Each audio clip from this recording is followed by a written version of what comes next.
The Virgin Islands Territory celebrates World Environment Day on June 5th and Environment Month for the entire month of June. Now, listen to the World Environment Day address by the Deputy Premier and Minister for Natural Resources and Labor, Dr. the Honorable Kedrick Pickering. It gives me great pleasure to deliver the World Environment Day address to highlight the commencement of Environment Month in the Virgin Islands. More and more, we have seen the advancement of World Environment Day, and it has undeniably grown to be a broad global platform for outreach that is widely celebrated by the public, private, and civil sectors in over 100 countries. Internationally, June 5th is dedicated to bringing environmental awareness and action for a change towards a positive approach to the environment. The United Nations has declared 2014 as the International Year of Small Island Development States, commonly referred to as SIDS, in an effort to highlight the challenges that small islands around the world face in order to maintain the integrity of their natural environments.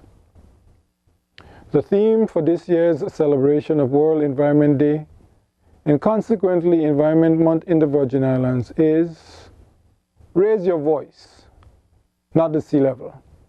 Every year, everywhere, everyone. This theme speaks directly to the issue of climate change, which is one of the most significant challenges of sustainability in small islands such as ours.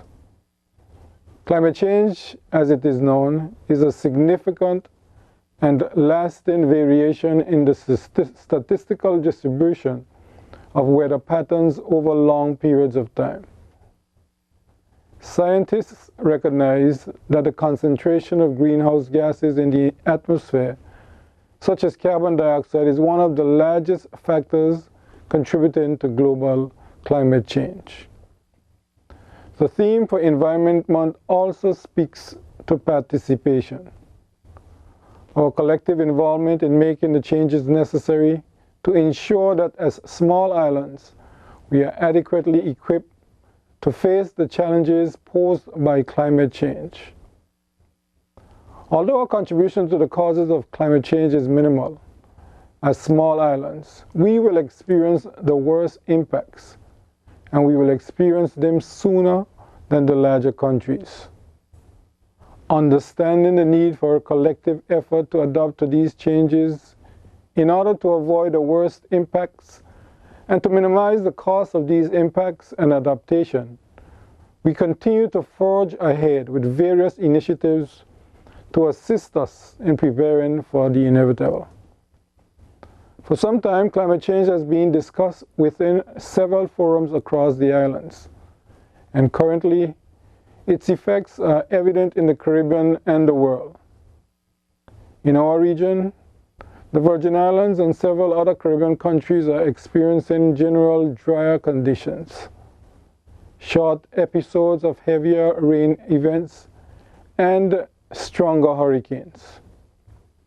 In societies such as ours, threats from climate change can disturb the stability of our future ecosystems.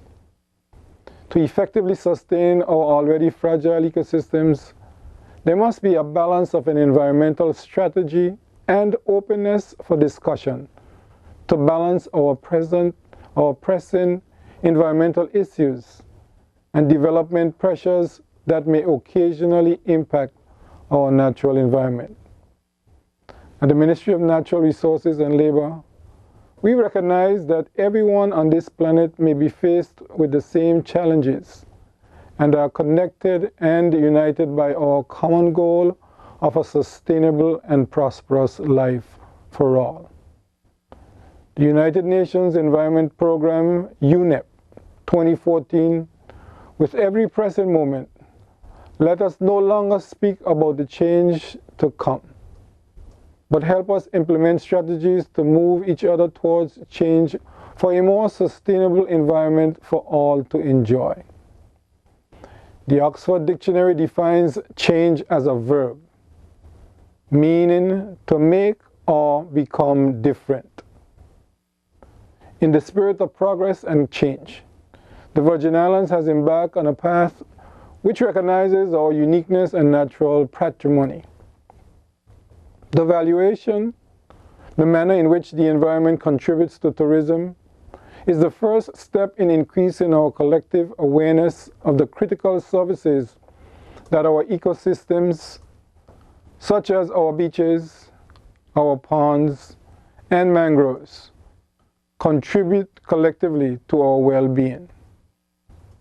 And as I always highlight, there is no tourism without the environment. Future studies will continue to enhance our understanding of critical contribution that the environment makes towards the attainment of our sustainable development goals. The establishment of a sanctuary for sharks and rays throughout the waters of the Virgin Islands is a significant step in valuing the natural resources of the territory.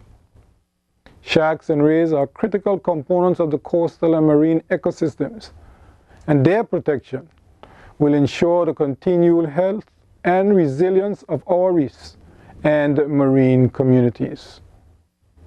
We believe that change begins with us. And in order to change anything, we must first be willing to make a change within ourselves. Help us as we raise our voices, change our unsustainable habits, and take action for a more sustainable Virgin Islands. This year, we encourage the public to be proactive. Do something positive for the environment, as each individual action can create a collective positive impact on the planet. You can help. You can help by recycling in your homes and your workplace to reduce solid waste, which contributes to added emissions in the air. You can help to conserve paper and therefore to reduce deforestation. You can help to plant more trees and to therefore reduce soil erosion. You can help walk more and reduce the carbon emissions. Again, help us to raise our voices. Join us by raising your voices so that we can build and preserve this great little nation that we call nature's little secrets. May God bless you, and may God continue to bless these Virgin Islands. I thank you. You have been listening to the World Environment Day Address by the Deputy Premier and Minister for Natural Resources and Labor, Dr. the Honorable Kedrick Pickman. I am your host, Information Officer Feliza Fenty. For the Ministry of Natural Resources and Labor, thanks for listening.